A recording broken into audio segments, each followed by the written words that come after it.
Բարև ձեզ։ Բարև ձեզ։ Այսօր մեր հոգեբաններից ներկայացնում ենք Գոհար Չարխչյանին։ Ողջույն։ Ողջույն։ Ոնց ես։ Լավ, մերսի, դուք ինչպե՞ս եք։ Լավ։ Քանի որ մեր նպատակն է, որպեսզի մարդիկ քեզ ավելի լավ ճանաչեն, մի փոքր պատմիկ քո մասին, հատկապես ոնց ես որոշել դառնալ հոգեբան։ Ես Գոհար Չարխչյանն եմ։ Մոտ 3-3.5 տարի է MHS-ում եմ աշխատում, ինչի համար շատ ուրախ եմ։ Իսկ իմ հոգեբան դառնալու որոշումը շատ ցենց հետաքրքիր ու մի փոքր զավեշ տալի է եղել։ Երբ փոքր էի, երևի մոտ 8-9 տարեկան էի, ունեի երազանք կարդալ մարդկանց մտքերը, ու այդ ժամանակ իհարկե բացարձակ չգիտեի հոգեբանության մասին, ու տենց ոնց որ մտածում եմ, որ ես շատ կուզեմ մեծանամ, մարդկանց մտքերը կարդամ, փորձում էի հասկանալ ոնց պետք է այդ անել։ Ու հետո մի օր գրախանութ էի գնացել ու մի գիրք գտա։ Ճիշտ ասած անունը չեմ հիշի գրքի, բայց այնտեղ ասենց առանձնացված հոգեբանության մասին հատված կար, ու ինչ որ հոգեբանական վերլուծություններ էին անում մարդկանց հետ կապված։ Ու իմ համար շատ մեծ բացահայտում էր առհասարակ իմանալը, որ կա տենց մասնագիտություն, ու ես կարամ այդ մասնագիտությամբ աշխատեմ։ Ու ըստ դրա մարդկանց մտքերը սկսեմ կարդալ։ Հետո արդեն մեծացա մի փոքր ու արդեն ժամանակներ կայացնելու որոշում ես ինչ համալսարան պետք է ընդունվեմ, բայց տենց կյանքի բերումով ընդունվեցի տնտեսագիտական համալսարան ու առաջին մասնագիտությամբ տնտեսագետ եմ, ինչը հիմա ինձ իրականում շատ օգնում է մասնագիտությանս մեջ, որովհետև այդ հաշվարկային մտածողությունը, որ կարող եմ ոնց որ հաշվարկները անել մոտս ստացվում է, ոնց որ նաև օգնում է մոտենալ գործից ավելի ոնց որ մի քիչ նաև այդ համակարգված, այո, ավելի լավ պլանավորել։ Այո, բայց հետո տնտեսագիտության սովորելու ընթացքում մի տեսակ հասկացա, որ չի ամեն դեպքում այդ իմը չի, ու ես երևի պետքա վերադառնամ իմ մանկության երազանքին, բայց ավելի կոնստրուկտիվ մոտեցմամբ սկսեցի ուսումնասիրել հոգեբանություն, ու երբ երկրորդ կուրսում էի սովորում դեռ տնտեսագիտության, ընկերուհի ունեի, ով հոգեբանության բակալավրիատում էր սովորում, ու ինքը ինձ ծանոթացրեց իր դասախոսներից մեկի հետ, ու ես սկսեցի գնալ տրեյնինգների, ու սկսեցի հոգեվերլուծություն ուսումնասիրել, ու իմ առաջի քայլերը դեպի հոգեբանություն եղել են հոգեվերլուծության հենց մեջ,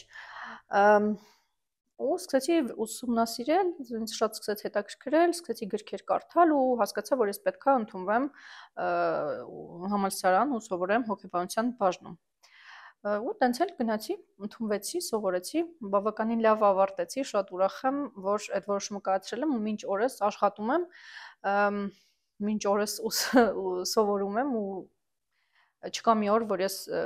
փոշմանեմ, որ ես ընտրեցի ամեն դեպքում այս ուղին, ու իմ մանկության երազանքը կարդալու մարդկանց մտքերը ավելի վերաձևակերպվեց ու դարձավ մարդկանց ավելի շատ օգնելու, հասկանալու, ես ավելի շատ սիրում եմ աջակցել բառը, ոչ թե օգնել, ու երևի մարդկանց աջակցելու ու իրանց կյանքի որակը փոխելուն, քանց մտքերը կարդալու, որտեղ այդքան էլ տենց չի։ Այսինքն չես կարողանում մտքերը կարդալ։ Նայած մարդկան, կան մարդիկ, որ եթե շատ ուզեմ, փորձեմ, գուցե ինչ-որ բան ստացվի, ու շատ լավ եմ ճանաչում, ենթադրեմ ինչ կանեմ մտածեմ։ Դրա հետ կապված մի հատ շատ տարածված հարց կա, որը օրինակ ինձ հաճախ են տալիս, կարծում եմ բոլորին են հաճախ տալիս այդ հարցը, որ գալիս է նստում է նայում է հոգեբանին, ասում է, օրինակ ինչ կարաս դու իմ մասին ասես, որ ես չգիտեմ։ Ինչ կարա հոգեբանը մարդուն ասի, որ այդ մարդը չգիտի ինքը իր մասին։ Բարդ հարց է, ինչ կարա հոգեբանը ասի։ Իրականում շատ բան կարա լինի, որովհետև մենք միշտ որ գիտակցում ենք, հա, մեր հետ ինչա կատարվում, ու այդ հենց թերապիայի շատ այդ կարևոր ու մեծագույն մասից մեկն է, որ մենք չգիտակցված լիքը process-ներ ունենք մեր ներսում, ու թերապևտը հենց մեզ շատ օգնում է գիտակցել այդ process-ները ու գնալ փոփոխությունների, ու երևի հենց դες մի անգամից չես կարանա ասես որպես թերապևտ, որ գիտես, օրինակ դու չգիտեմ ինչ-որ մի բան, հորինես, բայց ժամանակի ընթացքում երևի թե ամեն դեպքում կստացվի միասին գնալ այն ճանապարհով, որ բացահայտել այդ մարդու ներքինը ու կարդալ մտքերը։ Այստեղ կարծում եմ առանցքային բառը դա միասիններ, չէ, որովհետև դա process է, որի ընթացքում ոչ միայն դու ես այդ մարդու մասին ինչ բաներ իմանում, որ ինքը չգիտել, նա ինքն է իմանում, այսինքն դուք միասին եք դա հայտնաբերում կամ բացահայտում։ Ինչ վիճակների հետ ես սիրում աշխատել ու ինչի։ Շատ սիրում եմ տագնապային խանգարումների հետ աշխատել, ու նենց է ստացվել, որ հենց իմ առաջին փորձերը որպես թերապևտի եղել են տենց դեպքեր, որ տագնապային խանգարումների հետ աշխատեմ։ Ու մասնավորապես շատ սիրում եմ առողջության տագնապը, մեր հին ու բարի ծանոթ իպոխոնդրիան։ Ոնց մարդ հասկանա այդ սահմանը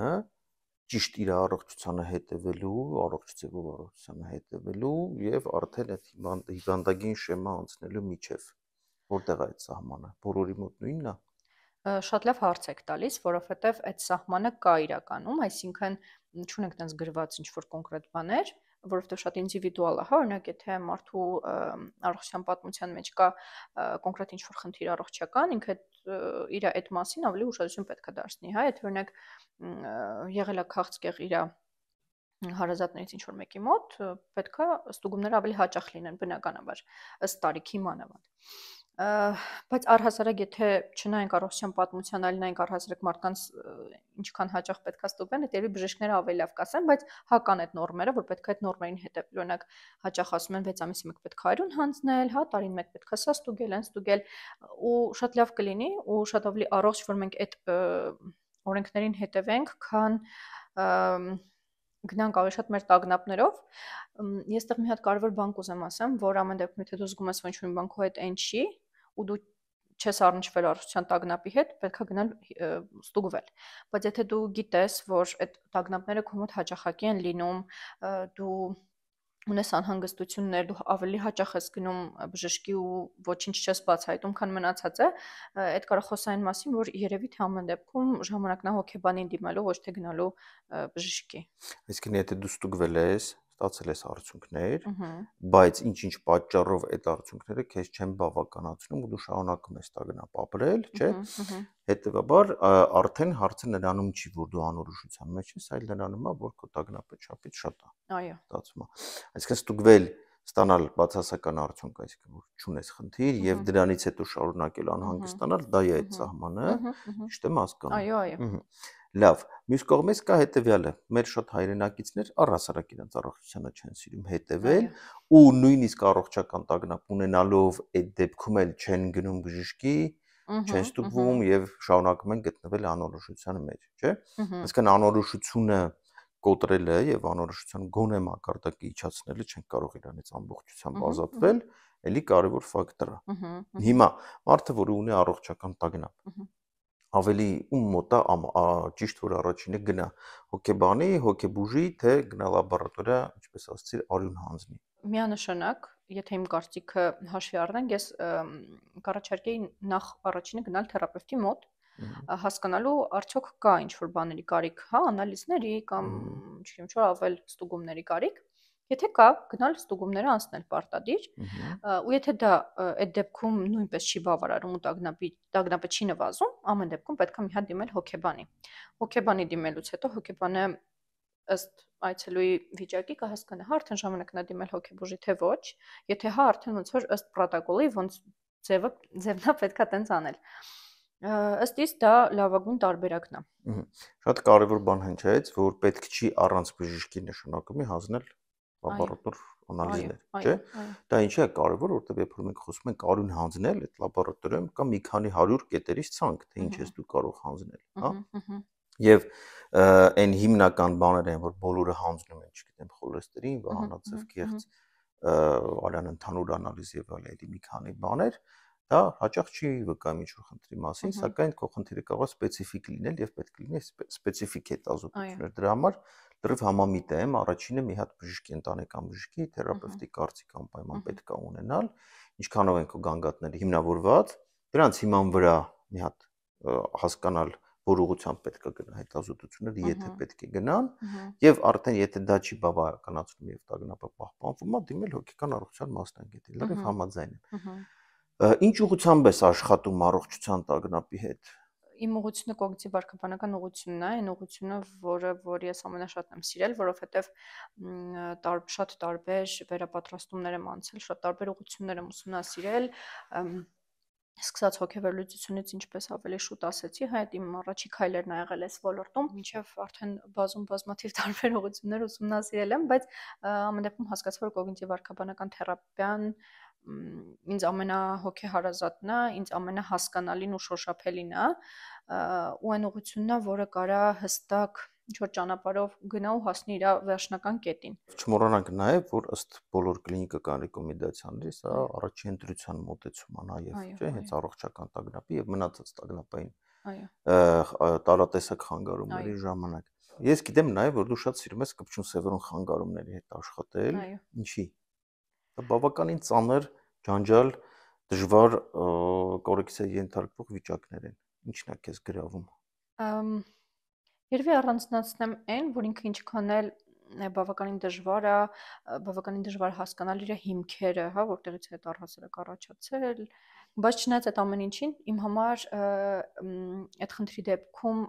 բավականին լավ ես տեսնում եմ աշխատանքի արդյունքները, որովհետև մեզտեղ շատ էքսպոզիցիոն թերապիան օգնում է, հայ, որ այցելուն արդեն պատրաստ է էքսպոզիցիայի, էքսպոզիցիոն թերապիան բավականին օգնում է ու այդ շատ հետաքրքրացնում է process-ը, շատ սիրում եմ այդ process-ի մեջ լինել անձնապես դրա համար երևի մի կարճ ասենք, որտեղ մենք հետո ավելի մանրամասն խոսել ենք այդ ամեն ինչի մասին, ինչ բան է էքսպոզիցիոն թերապիան։ Էքսպոզիցիոն թերապիան դա վարքային թերապիայի տեսակ է, որ օրինակ ագորաֆոբիան վերցնենք, հա, ագորաֆոբիայի դեպքում էքսպոզիցիոն թերապիա ենք անում եւ այդ օգնում է, որ մարդը հանդիպի իր վախի հետ, այսինքն փորձի շատ դանդաղ կամած աջակցմամբ թերապևտի դուրս գա տանից ու ունենա ավելի բարեկեցիկ կյանք։ Այսինքն էքսպոզիցիոն թերապիա բառին հաճախ ավելացնում են նաև աստիճանական բառը, աստիճանական էքսպոզիցիա։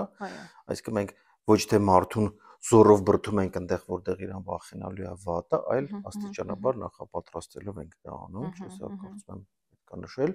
որովհետև հաճախ մարդկանց մոտ այդ սխալ տպավորությունը կա, որ ես գնում եմ ինչ-որին վախով կամ կպչում մտքով, եւ ինձ զորով ստիպում են անել մի բան, որից ես ավելի եմ վատանում, դա բացարձակ այդպես չի, ու այն բառերը, որ մի քիչ առաջ ասեցիր, որ երբ որ մարդը պատրաստ է լինում, չէ, կա նախապատրաստական փուլ, մեկի մոտ ինքը արագանցնում, մեկի մոտ դանդաղ, նոր հետո մենք սկսում ենք աստիճանաբար եւ զգուշությամբ առերեսվել այդ վախենալու բաներին։ Ստացվում է, աշխատում է ինքը։ Ինչքան որ ես եմ ունեցել փորձ աշխատել, ու օրինակ եթե կենթանիից մարդիկ վախենում են, հա, պետք է սկսել շատ փոքր քայլերով առաջ գնալ, օրինակ մենք հաճախ լսում ենք, որ սարդերից են վախենում, ու մարդը ուզում է այդ վախից ազատվի, պետք է սկսել օրինակ սկզբում նկարներ նայել, ամենասկզբում խոսել այդ մասին, հետո նկարներ նայել, հետո գուցե ինչ-որ վիդեոներ նայել ու կամաց մոտենալ այդ վախին ու այդ ամեն ինչի հետ բնականաբար թերապևտը լինում է այցելուի հետ, եթե իհարկե թույլ է տալիս իրավիճակը, այսինքն օրինակ ինքը չի վախենում սարդերից։ Ու գնում են այն ճանապարհը, որ մարդը վերջում հարմարվում է սարդերին։ Ես կարող եմ վստահ լինել, որ մեր MHS-ի սարդերի առողջությանը չի սպառնում այդ թերապիան։ Ոչ, բացարձակ չի սպառնում։ Որն են քո ուժեղ կողմերը որպես մասնագետ, ինչի վրա ես դու ակցենտ դնում։ Երևի կառանձնացնեմ այն, որ ես շատ մանրամասն եմ վերաբերվում յուրաքանչյուր այցելուի кейսի, կապ չունի, այսինքն ես երկար տարիներ եմ աշխատում, թե քիչ տարիներ եմ աշխատում, այդ դեպքը ինձ ծանոթ չի, ես ինչքան փորձ եմ դրա հետ կապված ունեցել, ամեն դեպքում շատ ուսումնասիրություններ եմ անում, անալիզ եմ անում, հա մենք ունենք կոնցեպտուալիզացիա ասվածը, որը որ պետքա պարտադիր կատարվի յուրաքանչյուր այցելուից հետո, ես շատ մանրամասն անում եմ, գրում եմ, ուսումնասիրում, որ իմ համարում եմ, որ շատ ուժեղ կողմերից է։ Սկզբում մտածում էի, որ գուցե այդքան չէ, ու այդ ինձ խանգարում է, բայց հետո հասկացա, որ այդ շատ մեծ ուժեղ կողմ է, որը որ ինձ շատ օգնում է աշխատանքի մեջ։ Քեզ ճանաչելով, ասեմ, որ դրա հիմքում ընկած է անտարբեր չլինելը, այսինքն ես իրոք այդ հենց մարդկային տեսակետից մեկ չի դիմացինի հետ ինչա կատարվում, ես կուզենամ դա կողքից ընդգծեմ։ Եվ վերջում արի մի փոքր պատմի քո մասին, ինչ ես սիրում, ինչ չես սիրում։ Առաջին ինչ մտքիս եկավ, այդ երևի կենթանիներն են, իմ ամենամեծ սերերը, շատ եմ սիրում կենթանիներին, շուն կատու ունեմ, իմ ամենամեծ սերն են իրանք, շատ սիրում եմ դետեկտիվ գրականություն, դետեկտիվ ֆիլմեր, true crime պատմություններ, այդ իմ մյուս ամենամեծ սերն է, շատ լիքը հոբիներ ունեմ տարբեր տեսակի, երբ որ ազատ ժամանակ եմ գտնում, օրինակ սիրում եմ ասես փոքր տներ հավաքել փայտից, նկարել, ինչ-որ ներկել, այտենց հետաքրքիր բաներ եմ սիրում։ Իսկ ինչ չես սիրում։ Չեմ սիրում մարդկանց, ովքեր կենթանիների հանդեպ բռնություն են ցուցաբերում, իրենց չեմ սիրում։ Լավ, շնորհակալություն, կարծում եմ հետաքրքիր էր, մենք դեռ անպայման կվերադառնանք Գոհարի հետ, կխոսենք ինչ-որ առանձին խնդիրներից։ Շնորհակալություն։ Ես եմ շատ շնորհակալ, ինձ էլ է շատ հետաքրքիր, հույս ունեմ էլի կհանդիպենք։